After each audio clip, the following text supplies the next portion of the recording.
Good morning, Florida Southern, and welcome to the new news show.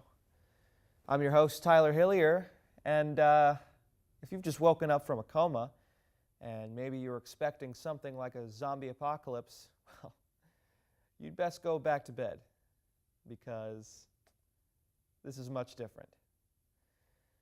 This week, the country witnessed the end of a long, grueling, bitter campaign against two of the most unfavorable candidates in American history.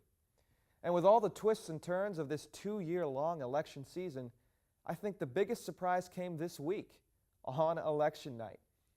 In what is being hailed as the biggest upset in political history, Donald Trump was elected President of the United States. Listen to that one again. No doubt by now, you've heard all the commentary from pundits and editors. He blew everyone away, defied every expectation, and proved once and for all that orange really is the new black. It's tough to say how history will look back on this election, but there will be no overlooking the fact that America came very close to having her first woman president. And isn't it fitting that the one thing that kept a woman from the White House was a wiener? Nasty wiener. But at the end of the day, the American people rejected the status quo, refused to be told how to live, and chose a man who will effectively flip Washington on its head. What's next, you ask? Well, it's hard to speculate. But we need to remember no one is stronger than the American people when we're unified. So I guess now all we can do is wait and see what exactly President Trump does. Well, on a lighter note, let's go to John for the Mock Minute. Thanks, Tyler.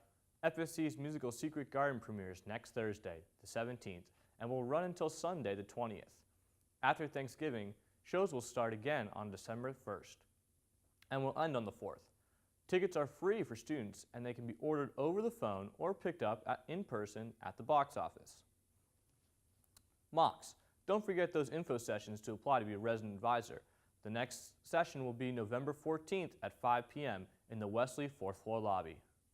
The Discover Florida horseback riding trip is this weekend, and spots are already filling up if it's not already full. If you want your chance to go on that amazing trip, be sure to head to Moxink and sign up immediately. Remember, it's free for students. That's all for the Mock Minute. Back to you, Ty. Thanks, John. Well, earlier today, Hillary Clinton conceded to her opponent, Donald Trump, in a public address in New York. For a lot of people, it was a very emotional moment, and it was a rather fitting end to the end of this grueling campaign, one that has been bitter and driven by divisiveness. Hillary Clinton, in her concession message, brought forth a message of unity. And with that, she wanted to bring the American people together and say, you know what? Donald Trump is the guy that we picked. It's time to rally behind him. President Obama echoed those sentiments in his speech at the White House earlier. And he also agreed that it's now time for us to rally behind Donald Trump and see what his policies can do. Because when he came into office after 8 years of George Bush, well, he had some stiff opposition. And he knows what it's like. So I know a lot of people are a little bit worried about Donald Trump and what this guy can do. But I wouldn't worry too much, because he is just the President of the United States, and he is only the leader of the free world. It's the worst that could happen. Well, be sure to check back with us next week, because now with Trump as president, political comedy gets to survive another 4 years. So it's a good business to be in. Remember, the buck stops here.